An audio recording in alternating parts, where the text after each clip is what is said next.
Hello दोस्तों, स्वागत है आप सभी का हमारे यूट्यूब चैनल अर्चना एग्जाम एजुकेशनल पर। और एक वीडियो मैं लेके आई हूँ जो है 7 मार्च को होने वाला एग्ज़ाम हिंदी का, उसका मोस्ट इम्पॉर्टेंट क्वेश्चंस लेके आई हूँ, सब्जेक्टिव का क्वेश्चंस। तो वीडियो को ज़रूर देखें अंत तक बिना स्किप करते हुए। चलिए वीडियो को स्टार्ट करते हैं बिना टाइम वेस्ट करते हुए। जब बच्चे खाकर अफर जाते तो माता क्या हट करती? जब बच्चे खाकर अफर जाते तो माता थोड़ा और खिलाने के लिए हट करती थी। उसके बाद है ठोर। यह भी बहुत ज़्यादा मोस्ट इम्पॉर्टेंट क्वेश्चन है। ठोर का अर्थ क्या है?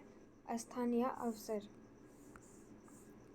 माता को बाबूजी के खिलाने का ढंग पसंद क्यों नहीं था? क्योंकि बाबूजी 4-4 दाने बच्चों के मुंह में डालते थे।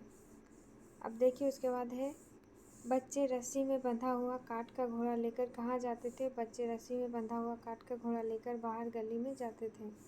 लेखक की माँ उसे पकड़कर कौन सा तेल उसके सिर पर डाल देती थी? लेखक की माँ पकड़कर सरसों के तेल उसके सिर पर डाल देती थी। उसके बाद है भोलानाथ किसको देखकर सिसकना भूल जाते थे? भोलानाथ खेल के साथियों को देखकर सिसकना भूल जाते थे। बोधकर। बोधकर का क्या अर्थ है? बोधकर का अर्थ है सराबोर कर देना। बच्चे हमजोलियों के साथ मिलकर क्या करने लग जाते थे? बच्चे हमजोलियों के साथ मिलकर तमाशा करने लग जाते थे। उसके बाद है पाठ तथा लेखक का नाम बताइए। पाठ का नाम है माता काजल, सबको जानते होंगे, और इसके लेखक है शिपुजन सहाय। याद कर लीजिए लेखक का नाम और उनका जन्म, कहाँ जन्म हुए थे, कब हुए थे, वो सब याद कर लीजिए। अगर आप लोग कहेंगे तो मैं ज़रूर उसको सबका लेखक का नाम लेके आऊँगी, तो कमेंट में ज़रूर बताएं। चलिए देखते हैं उसके बाद का क्वेश्चन।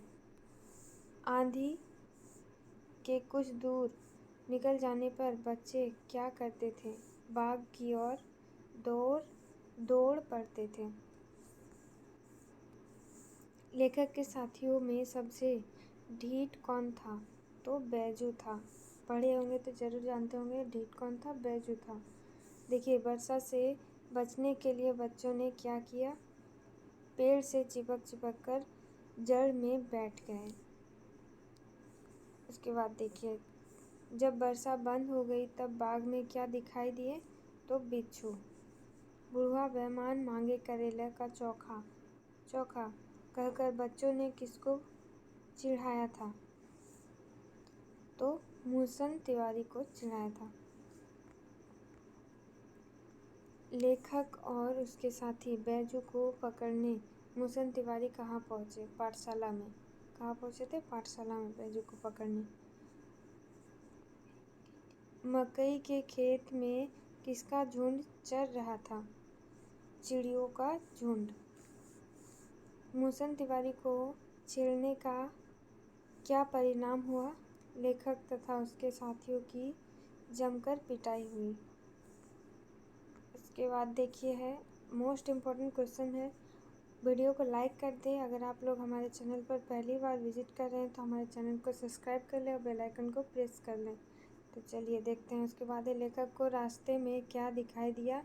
बच्चों का एक समूह नाचते गाते हुए दिखाई दिया। उसके बाद कौन पराया पेड़ नहीं समझते? लड़के और बंदर। लेखक को कौन सी शरारत महंगी पड़ी? चूहों के बिल में पानी डालना महंगा पड़ गया था लेखक को। देखिए उसके बाद है चूहों के बिल में पानी डालने से बिल से क्या निकला?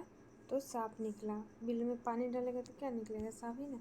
सांप से डर कर लेखक ने कहाँ शरण ली? अपनी माता या माँ के आंचल में। उसके बाद देखिए जब भोलानाथ चूहे के बिल में पानी डालकर आया उस समय उसकी माँ क्या कर रही थी? चावल साफ कर रही थी। माँ ने लेखक के घाव पर क्या लगाया? तो हल्दी पीसकर लगाई। हल्दी पीसकर लगाया गया लेखक के घाव में। उसके बाद है इस पाठ में ये सब भी बहुत ही ज़्यादा मोस्ट इम्पोर्टेंट है आप लोगों के लिए। इस वीडियो को मैं बनाई हूँ, तो वीडियो को लाइक कर दीजिए, कुछ अच्छा कमेंट में बताइएगा कैसा लग रहा है और क्या क्या सब्जेक्ट का आपको चाहिए, कौन सा क्लास का चाहिए, तो ज़रूर बताइए। तो देखिए, इस पाठ में बच्चों की जो दुनिया रची गई है वो आपके बचपन की दुनिया से किस तरह भिन्न है, ये पूछा जा ही सकता है। ये भी देख लें। देखिए, उत्तर इस तरह से लिखना है। प्रस्तुत अध्याय में बच्चों की दुनिया ग्रामीण संस्कृति की दुनिया है। उसके बाद है, आज हमारी दुनिया इन बच्चों की दुनिया से भिन्न है क्योंकि आजकल घर घर में मनोरंजन के साथियों का विकास है, अतः हम घर पर ही मनोरंजन करते हैं। खेल के समान ही अधिकता होने के कारण घर में ही हम खेल सकते हैं। पढ़ाई का जोर होने के कारण अधिकतर समय पढ़ाई में ही बीत जाता है। उससे जो समय बचता है उसमें टीवी, डीवीडी, वीडियो गेम आदि से मनोरंजन करते हैं। छुट्टी वाले दिन माता पिता के साथ या मित्रों के साथ पिकनिक पर जाना हमें अच्छा लगता है। इस तरह से लिख देना है। देखिए, स्क्रीनशॉट ले लीजिए और याद कर लीजिए, क्या पता आ जाए। अगर आप नहीं देखेंगे तो फिर देखिएगा पेपर में जाके कि क्वेश्चंस है ये वाला, तो इसीलिए देख लें, याद कर लें, पढ़ लें 1-2 बार तो याद हो जाएगा। देखिए, उसके बाद है, पाठ में आए ऐसे प्रसंगों का वर्णन कीजिए जो आपके दिल को छू गए हो। तो पाठ में आए दिल को छूने वाले वर्ण निम्नलिखित है। जब बाबूजी रामायण का पाठ करते तब हम उनकी बगल में बैठे बैठे आईने में अपना मुंह निहारा करते थे।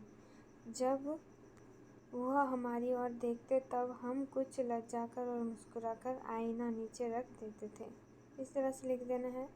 जब कभी मैया हमें अचानक पकड़ पाती नहीं होगा यहाँ पाती होगा, तब हमारे लाख छटपटाने पर भी एक